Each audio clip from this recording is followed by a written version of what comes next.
Welcome back, fam. This is Mike Hernandez with Black Rifle Coffee.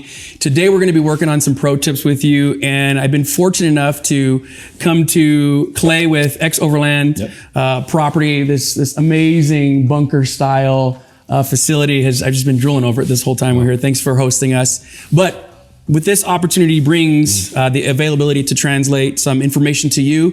We were talking, and I've watched you over the years, but it's been over 10 years of experience, millions of miles. How many continents were you? We're somewhere around five or six. All of them. Yeah. But let's relate your experience and your knowledge base to the tires that we're going to be looking at today. And hopefully we can learn tire selection, size, compounds, and the like with you today. So show us what you got.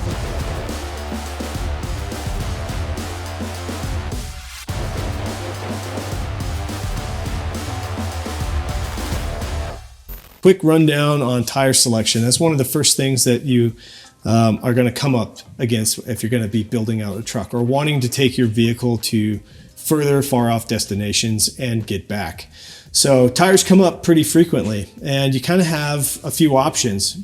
More than likely, your truck, say you bought a stock Tacoma, it came off the lot with a highway rated tire.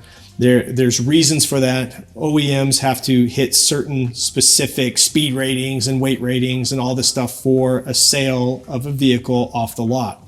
Once it's yours, you can do what you want with it, and that's typically where we all start modifying the vehicles.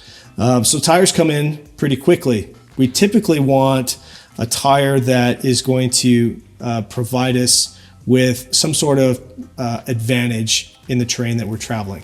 That could be we're still doing a lot of highway miles. That could be dirt roads, or that could be like rock crawling or really aggressive environments where we're going to be demanding a lot from our tires.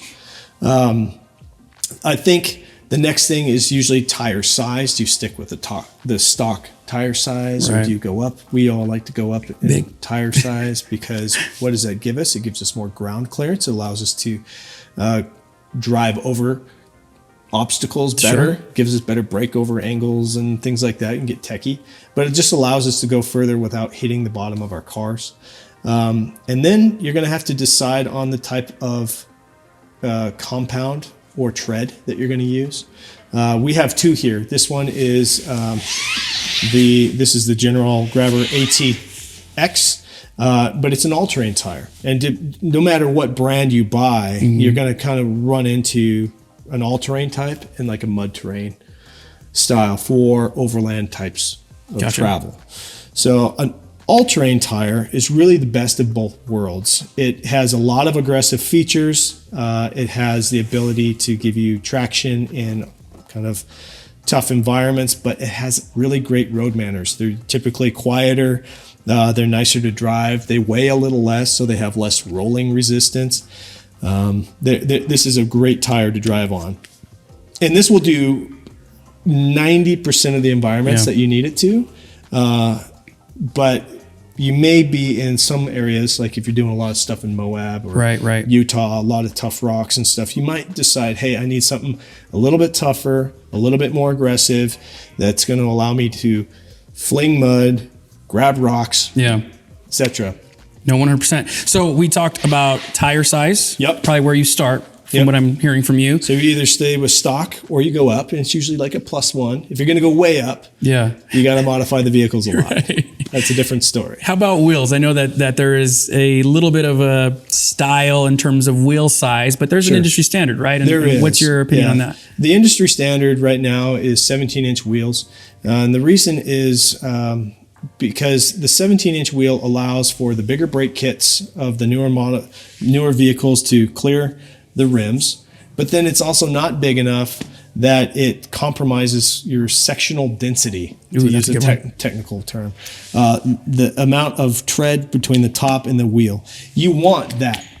As much rubber between here and here as you can, because that allows you to air down tires. It gives, when you hit a hard obstacle or a crack or a bump in the road, it has more deflection inside the between the tire and the wheel.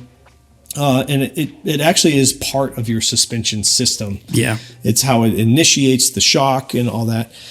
So 17 is the That's standard. the way to go. Yeah. We'll be seeing 18s coming up Yeah. because the brakes are getting bigger and bigger. Gotcha. But yeah, 17, 18s. Cool. So then we talked about all terrain over mud terrain. Yep.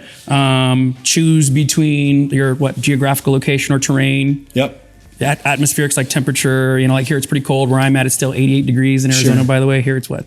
It was like 35. Yeah, I think. it was 35 this morning. So yeah, back to your all-terrain tire. It's going to work better in cold environments. The compound is designed to stay more flexible in colder temperatures.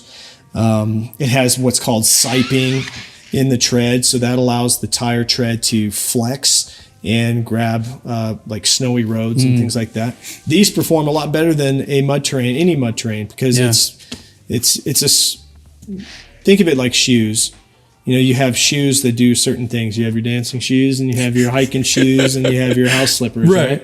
They all do things well in a certain way, and that's you just have to decide when it comes to the tires what you're going to do. And these are, what's the sound like on them? I know that traditionally speaking in the past growing up, mud terrains have been noisy, and you can hear that truck coming down the road, right? Yeah.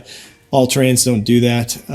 General's done a phenomenal job. It's one of the things that they put in their tires to keep the noise down as much as possible, because that is, can become a wearing thing on a driver. Absolutely. So, but yeah. Excellent. Well, I think that's majority of what we needed to cover. How many miles have you traveled on General tires? Collective miles. So this is like every tire on the ground. We're pushing probably 1.5 million miles. And that's wild. We've only had 5 flats in all the years. Wow. Of running them. I think that's such a key piece of the conversation. This isn't theory, right? This isn't, I think this one will do better, or I like it. I mean, that's a significant amount of miles that most people will not ever achieve, in a lifetime. And you're already here to give that experience. Clay, I appreciate you, man. You bet. Thank you for sharing. Yeah, no, 100%. I hope that helped you guys. Yep. Thank you for the pro tip. Again, guys, stay tuned for more. This is Mike Hernandez with Clay, Overland, Black Rifle Coffee. We'll catch you soon.